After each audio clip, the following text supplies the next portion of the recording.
देश को लूटने वाले मुगल आक्रांताओं के बारे में अब तक स्कूलों में पढ़ाया जाता था।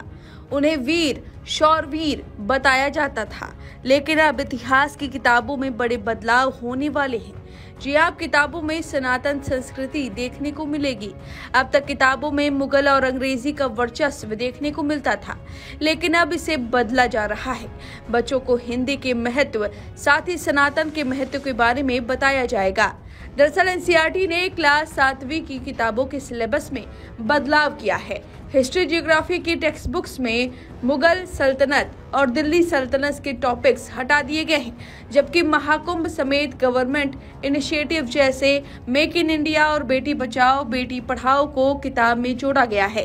एनसीईआरटी का कहना है कि किताबों को 2 पार्ट में जारी किया जाएगा और ये केवल किताबों का पहला पार्ट है, यानी ये स्पष्ट नहीं किया गया है कि दूसरे पार्ट में इन टॉपिक्स को जोड़ा जाएगा या नहीं। ये बदलाव national curriculum framework for school education यानी NCFSC 2023 ने किए हैं।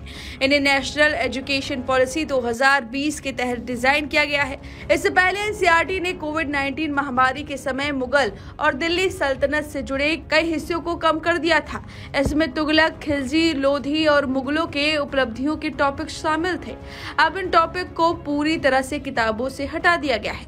दरअसल एनसीईआरटी ने हिस्ट्री, ज्योग्राफी और सोशल एंड पॉलिटिकल लाइफ की 3 अलग-अलग किताबों को एक में मर्ज किया है। इसका नाम exploring society India and beyond part 1 है। जल्दी इसका पार्ट 2 भी जारी होगा। ये किताबें 2025 से 2026 सेशन में लागू होंगी। हाल ही में एनसीईआरटी ने विभिन्न कक्षाओं के लिए किताबों के नए नाम जारी किए हैं। कक्षा 1 और कक्षा 2 की इंग्लिश किताबों का नाम मैरीगोल्ड से बदलकर मृदंग और कक्षा 3 की पुस्तक का नाम संतूर रख दिया गया है। कक्षा 6 की इंग्लिश किताब का नाम हनी सकल से बदलकर पूर्वी रख दिया गया है। मैथ्स की किताबों के लिए भी यही पैटर्न अपनाया गया है।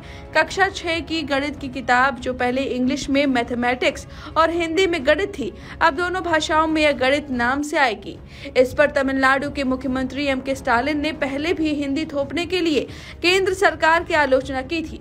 उनका दावा था कि केंद्र सरकार ने NEP में 3 भाषा फार्मूले को लागू करने से इनकार करने के कारण राज्य के स्कूलों को फाइनेंस देने से भी इनकार किया था। हालांकि बहुत लोग इस फैसले पर खुश हैं। उनका कहना है कि सनातन धर्म और हिंदी भाषा का महत्व स्कूलों में पढ़ाया जाना जरूरी है, क्योंकि बच्चों के दिमाग में ये जानकारी होनी चाहिए। हिंदी की महत्वता भी उन्हें होनी चाहिए। इसी वजह से ये लगातार बदलाव हो रहे हैं। अब इस बदलाव पर आपकी क्या राय है, हमें कमेंट करके जरूर बताएं।